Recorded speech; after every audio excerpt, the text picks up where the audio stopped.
Well, good morning and welcome to, first of all, 2025, a whole new year. First episode of season 2 for this podcast. And then most importantly, our first guest of the new year and season, Margaret Millett. Margaret, welcome to the podcast and thank you so much for joining me today. Thank you, Daniela. Happy 2025. And I am honored to be your first guest of the new year. Oh, awesome. So some of our listeners might be wondering where Brian and Glenn are at, my two co-hosts, but we decided that I get to run today's episode all by myself. We're also taking a stab at some video content. So not only will you get to listen to this episode, but you can also watch Margaret and myself have a conversation. So let me introduce Margaret Millett. I've been connected with and following you, Margaret, for quite some time on LinkedIn. And I was super excited for the opportunity to meet in person when we were in Toronto for the Continuity and Resilience Today conference, both of us as speakers. So that was a really exciting moment for me. And for those of you in the continuity and resilience space, Margaret probably doesn't need a lot of introduction, but we have listeners here in other disciplines. So I'm going to tell you a little bit about Margaret.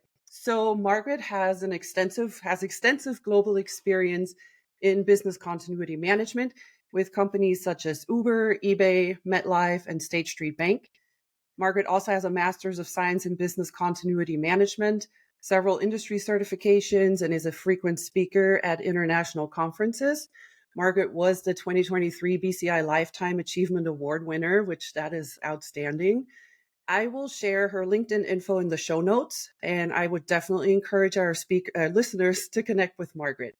My intro also does not necessarily cover all of your amazing achievements, and so I want to make sure that folks can connect with you. And again, it's awesome to have you here today, Margaret. Thanks, Daniela.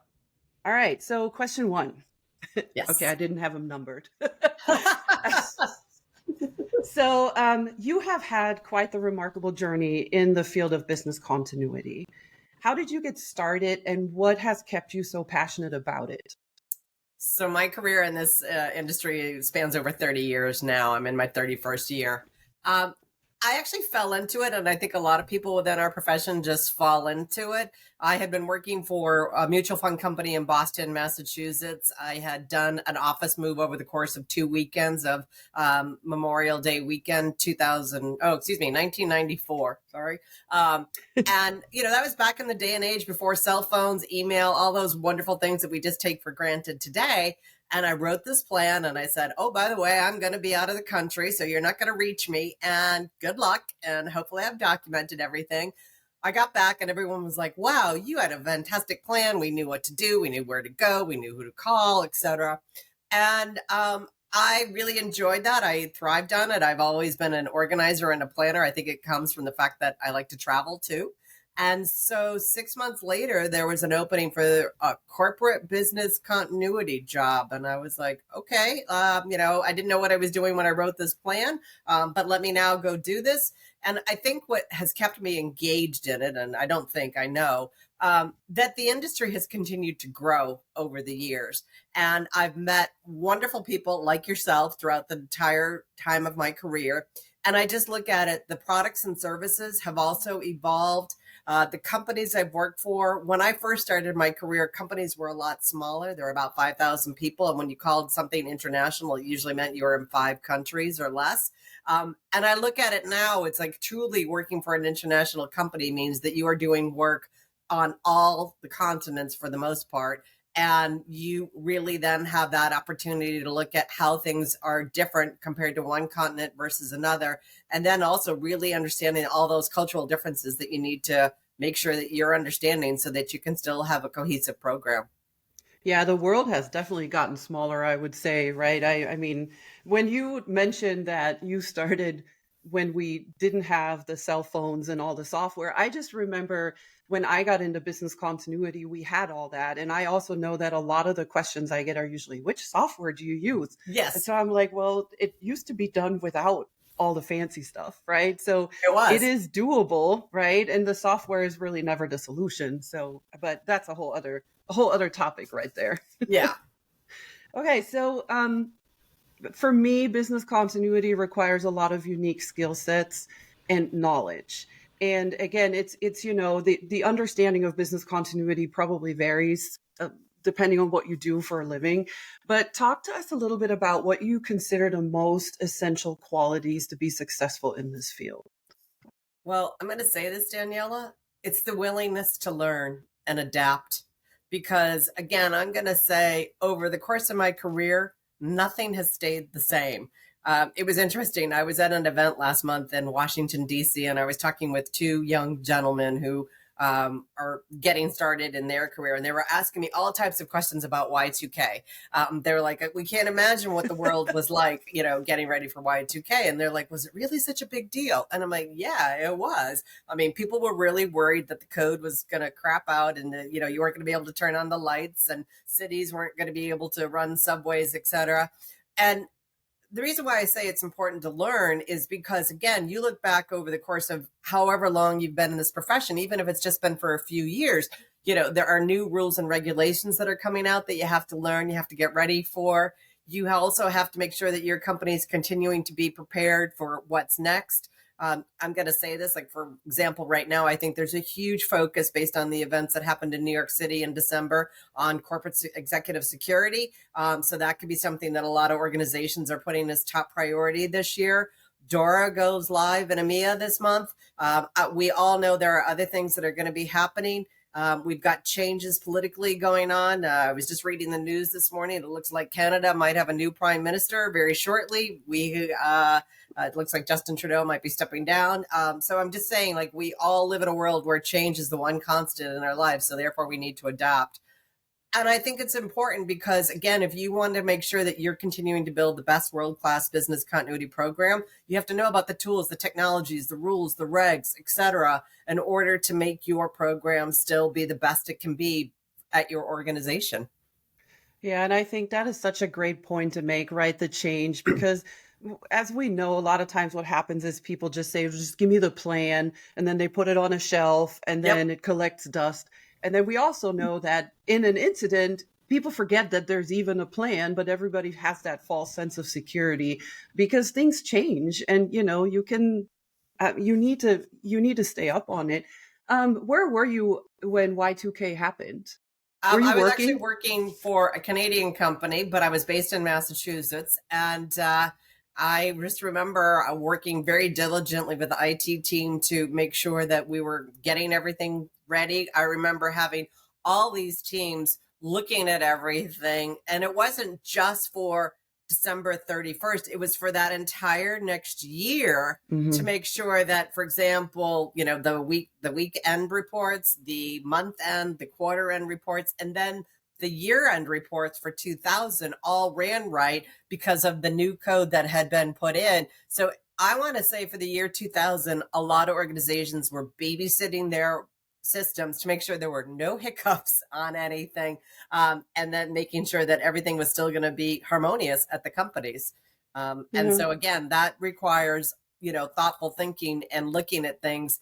And I know the other thing that was still also the same, Daniela, is when Europe went over from the individual currencies over to the euro. Again, there was a lot of babysitting of systems, and that came shortly after Y2K. Yeah, I was actually in Austria when that happened. And I just remember that the ATMs didn't work for a day. Yeah. That was about it. The Yeah. ATMs, right? But other than Yeah. that, it was, I don't recall where I was for Y2K, which is concerning. I'm gonna have to take a quiet minute and do that. Figure out where I was.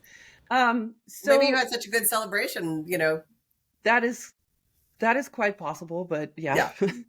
So talk to our listeners a little bit about what some of the biggest challenges were in your career and what you did to overcome them. I know it sounds like an interview question, but this is an interview, sort of. So I'm going to say this. I think some of the biggest challenges are still getting executive management and the board of directors to understand the value of having business continuity management. I'm going to say this, ever since cybersecurity really entered into the field, I want to say over the last 15 years, that seems to be more top of mind. But yet I look at it as there's still a huge concern for cybersecurity. Don't get me wrong. But there has still been a steady increase of other events that are related to business continuity management. So if you look back, you can see that the trajectory is going like this. And I don't think that's going to have a dip anytime soon. And so therefore it's continuing to, do the sell, do the value add, and make sure that people are understanding that it takes more than just 5 people to run a business continuity program at a large international organization where you're in multiple countries. And yet it's still sometimes a hard sell to go get the resources that are going to be needed in order to have a strong program to help that organization. And I think the other thing that's just interesting is, again, I'm going to say this. I think that sometimes the board of directors now really drink the Kool-Aid of what is being told to them by senior leadership instead of really asking the probing questions and asking for the data to help support it. Because it's great to say, like, hypothetically, we have X number of plans and we did X number of exercises, but they're not asking for the continuity professional to get in front of them and give them a state of the union on the program, but they will ask about cybersecurity. But yet again, I look at cyber as just one aspect that they have to be concerned about. And so I think it's continuing, to do that, and also to continue to let them know, like, just because we got through one incident doesn't mean that we can just, rest on our laurels and kick back and relax. We've got to be ready because the next event is going to be out there. We still have a lot that we have to deal with. And 2025, I think, is still going to be another roller coaster ride for continuity professionals. Oh, absolutely. And I know that something I heard recently was, well, we made it through the pandemic. And I'm like, okay, I think everybody made it through the pandemic one way or another. But were you okay with how you made it through the pandemic? And does that mean that your program is now working? No, it doesn't, right? No, And and I think that cyber, with the cyber, and then also, Daniela, I think that, this year with the change in many politicians around the world, I think that supply chain is going to become a bigger issue for all of us to have to deal with, and how we're going to go do things. And again, climate change, I think, is still going to be something that we are all going to contend with. I mean, you and I were talking about weather patterns before we started this podcast. And I have to tell you, they again said how last year was another record year of fluctuating temperatures, high or low, and how that really impacted us as a society globally. And what's that going to mean for this year and beyond? yeah, absolutely. And I mean, I live in Texas, and we had quite a few tornadoes in December. Yeah. And there was one that went along the coastline and was down for an hour and a half, Yeah. which I thought, wow, that's intense. And, everything I read was basically saying super unusual. I'm like, well, but again, why does everybody keep being surprised when we continue to talk about the weather is changing, the climate is changing, right? Yeah. And insurance companies are telling us every day that it's changing, because when I look at my homeowner's policy, I Yes. just get a little nauseous. But absolutely. And to your point about cyber, the one thing I also see, and I would love to hear your thoughts on that, is that organizations still approach everything in a very siloed fashion, right? They think cyber is one bucket, and then we have maybe business continuity, which is 20% of someone's job. Mm-hmm. When really a cyber incident will disrupt the continuity of your operation. Yes. And somehow that seems to be a hard thing to connect. I think it's a hard thing to connect, Daniela. And I'm going to say it gets down to leadership. We can talk about the executive team needing to come together. And there's a couple of things, actually. We've also heard a lot about hopefully the role of a chief resiliency officer. Well, I'm going to say this, in my working career, I don't think I'm going to see that truly be a C-suite level position. I know a few organizations have them. However, they are embedded under another C-suite person. What I also think it comes down to is you and I you might be cyber, I might be business continuity. We might not be under the same chain of command of leadership. So therefore, it gets down to the fact that those executives aren't going to want to say, we all need to come together. We need to, say Margaret's going to take the lead or Danielle's going to take the lead on all of this and listen to what everybody has to say, because it gets down to the fact that impacts their bonus, because they manage X number of teams, X number of people. And therefore, when you talk about, it takes a village to come together to be resilient, will talk about it, but yet they won't let that one person take the command of saying this is what it needs to be. And so even when incidents actually happen, you're still dealing with what I'm going to say internal politics of how things are going to be. And I can tell you, talking to many continuity professionals, the politics really got in the way those first month of COVID because it was like, okay, all of a sudden the person who was not in charge of business continuity was, I'm like, I heard from a lot of people like HR took over, and I'm like, oh, okay, yep, fine, whatever. But like, why are we not following what we've already put into place, what we've exercised, what we know to be right? Or why were we asking all these tough questions right when COVID happened, when you should have been asking them far enough in advance?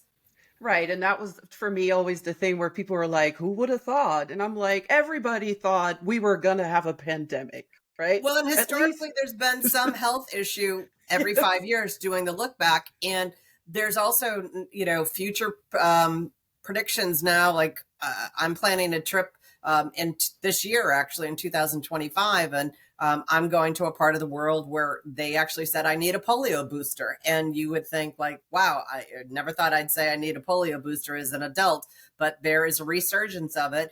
And I think that with all that's happening politically in the world, some of these diseases that we thought were eradicated are resurfacing again. And therefore, we do have to be worried that things could happen in our workplace because, again, you travel in an airport and you've touched base with how many people that have come from what corners of the world and throughout other airports, and you just don't know. Great movie to go see is Contagion if you've never seen it. I've seen it so many times. Yeah. Yeah. I love the disaster movies, even though there's a lot of, questionable content sometimes, but I just think they're great. But yeah, definitely seen it. So, and I know that there's news out right now that there's another disease coming out of the Asian continent again. And I'm just like, okay, we'll see what happens because that's the other thing, right? With social media, it's really hard to gauge what's actually going on and is it concerning? Is it not concerning? I'm like, wash your hands, people. Wash your hands. Don't go into work when you're sick. All those good things. Right. All right. So I want to switch a little bit and talk to you about your perspective as a woman in this discipline. And I know, right? A lot of people may say, well, how can it be any different? It is different. I'm a woman in the field that I work in, and I would love to hear your perspective. It is. It's still challenging, even today. I can tell you, in my career, I have always been the most qualified person, and I don't mean to say that the way it sounds. Meaning, when I got into this profession, I wanted to know about it because, again, I'm saying I didn't have the internet. Wasn't the availability to get on a Zoom and talk to you and network with other people. I had to go to a conference. I had to get the binder. I had to go get certified. I had to keep networking, and I had to go figure out what it is that I needed to know in order to be successful in my career. And I went and got a master's degree from Norwich University in 2011 because I wanted to have the credential there. Because again, you don't get an associate's degree or a bachelor's degree in business continuity management.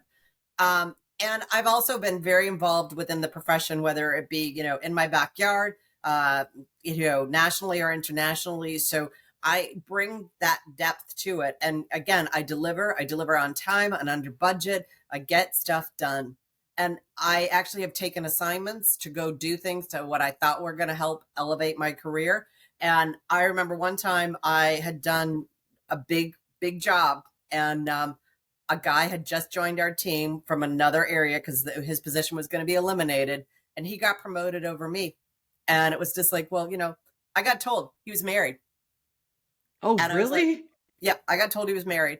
And then I can also say that, again, I have seen enough about, you just hit the ball out of the park in November, therefore we're going to go promote you type stuff. And I can tell you, I was on a job interview last year. It was to be running IT for a large financial services organization. And they were concerned about my ability to deliver on running disaster recovery, even though I had run disaster recovery at eBay and MetLife and Sun Life of Canada and John Hancock and I never had any incidents, and they were concerned on my ability to deliver on disaster recovery. Did they specify exactly why they were concerned? It can't Um, be your resume. they just said they were concerned. Interesting. And I do know the position was then given to a male. And again, I've seen other guys get promoted who don't, do extracurricular work at the work, meaning, mentoring people or talking to the veterans or things like that. So I'm going to continue to say that, we do have to get out there. And I also tell women, don't assume just because you've been at your spot for 3 years, like, hey, I'm going to get promoted this March. If you don't get out there and advocate for yourself and potentially even write your own resume review, your performance review, and your own justification as to why you need to get promoted, it's not going to happen. So I tell women, get out there and do this because, again, I'm saying I still see that things are not right, or I hear other women talk about stuff that's happened at work. And, it still can be not the environment that you want, but I have to say you have to be your own advocate and you have to get out there and do it. And sometimes that could mean you need to leave that organization and go to another place, because cradle to grave doesn't exist anymore at a company. Yeah, that's definitely a fact. And I think a lot of it also has to do with the tight connection between the continuity field and the technology space. And Yeah. that is still very male dominated. Yeah. And what I've also encountered is that if you're not from that space, then a lot of times what happens is the tech talk, which then I encounter, right? And people Yeah. just talk tech around me. And my knowledge does stop at some point in time on that end. It's also why I appreciate having two male co-hosts that Yeah. are working in those spaces and we kind of talk about things and connect the dots. But I would definitely say it is still a challenge. It's also a challenge because no matter how we react as women, it's Yeah. always labeled a certain way, right? Yep.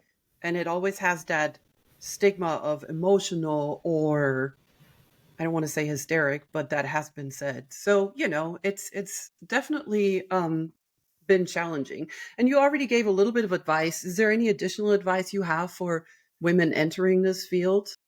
You have to be Um, your advocate, but what else can I they would also do? say get a mentor, and listen to what they have to say, because like if I'm mentoring somebody, I'm telling you, like, if you want to succeed, here's some minds to avoid that I landed on, and I want to help you succeed and figure out what you can do. And I think that it's still very important to realize that you have some uphill battles that you're going to need to overcome in your career. It's not going to be smooth sailing. And we still have a long way to go. And I think the other thing that you really have to do is find out what your value is. I mean, I know somebody who is in between opportunities right now, and she's asking me, like, what should I ask for a salary? Well, it's like, I don't know what you're currently making. I don't know what the cost of living is where you live.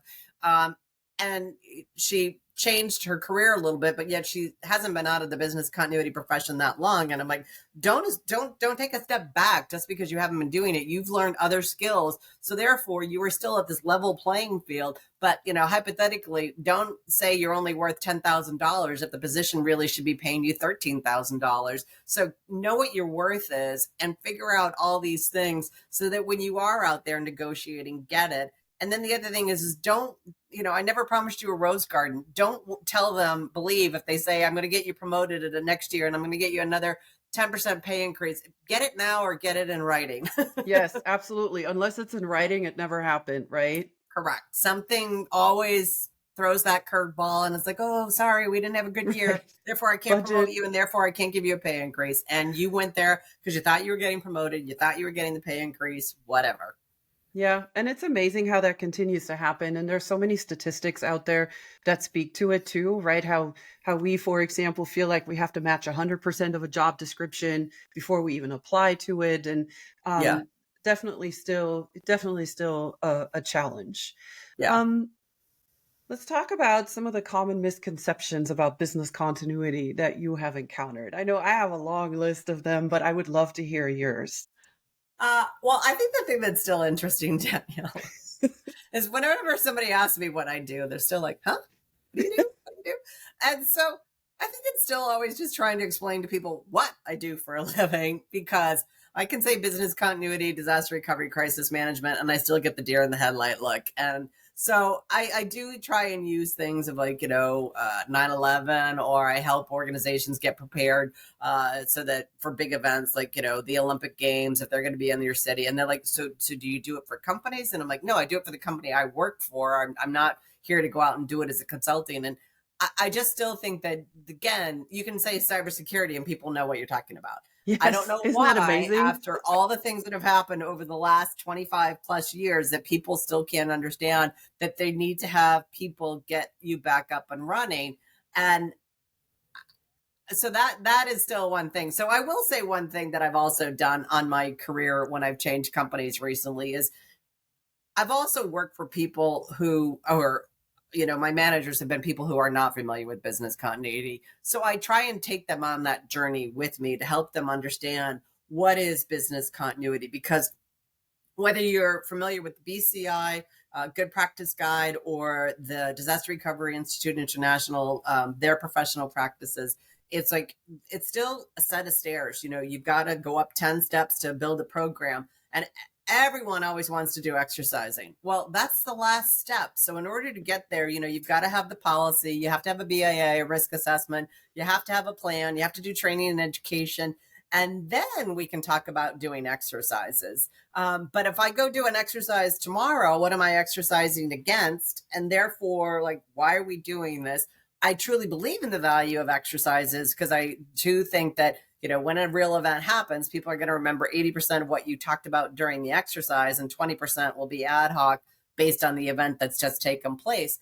But I think it's very important to try and help people understand what it is, and always, always continue to push to make sure that that information is getting communicated out to the board of directors and senior leadership. Because I can tell you, oftentimes, and depending on what type of organization it is, they won't want to hear about it. Like, for example, I think it's very important for a lot of nonprofits to understand this, because they're bringing in a lot of money, and Hmm. therefore they need to make sure that they understand about how vulnerable they may be if there's a cybersecurity event. And I think that they think, oh, well, I'm, with Ticketmaster or whatever, and I'm Right. good. And, you can't put all your eggs in one basket with Ticketmaster or whatever. You've got to have that broad understanding of what you may need to be considering. Yeah, we always deal with that. It'll never happen to me. And I have had people say to a board, we're too small to be a target. I'm like, Everybody's a nobody's target too today. small to be a target, right? And frankly, a lot of that's the cyber point. A lot of people know that smaller shops tend to not have the resources Yeah. to have a solid framework and mitigations in place, right? So, but that's a whole other topic right Well, and there. I think the other thing is getting down to, we don't want to spend the money. And I can tell you, I worked at one company, Daniela, where they didn't want to keep the patching current. And I'm like, do you know how much we're going to potentially, have as an issue if we don't do this? So I started to do some digging around on how far we were behind on patching. And then, like, we had to spend all this money to get things current. And so basically, I think it was, we had to be like -2 in order to be, saying that you were current or something, because of the fact that, if we did have an incident, we're going to not be able to get that application up and running the way it should be in order to, process work. Yeah, that how to make the decision really from a long-term perspective and measuring risk reward, right? That Yep. seems to be a struggle. And it's we're going to save $50 now, but then we're going to pay $50,000 in a year because we Yeah. save $50 here. That's Yeah. definitely an ongoing struggle to have that conversation and get But these are people the to think. questions that, your board of directors should be asking.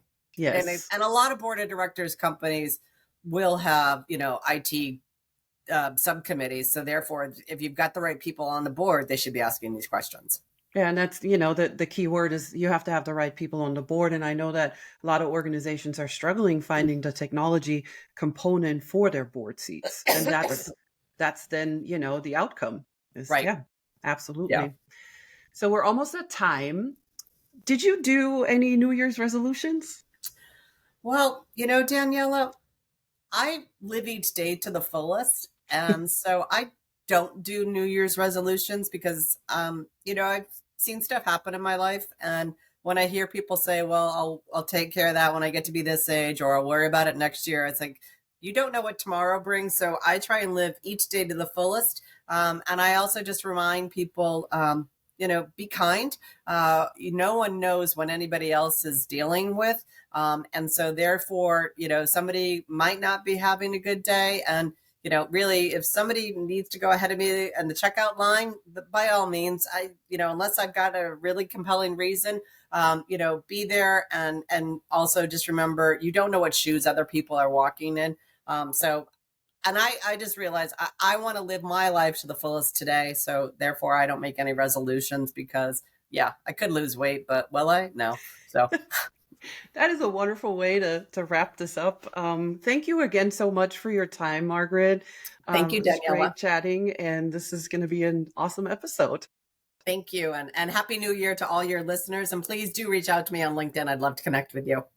Thank you.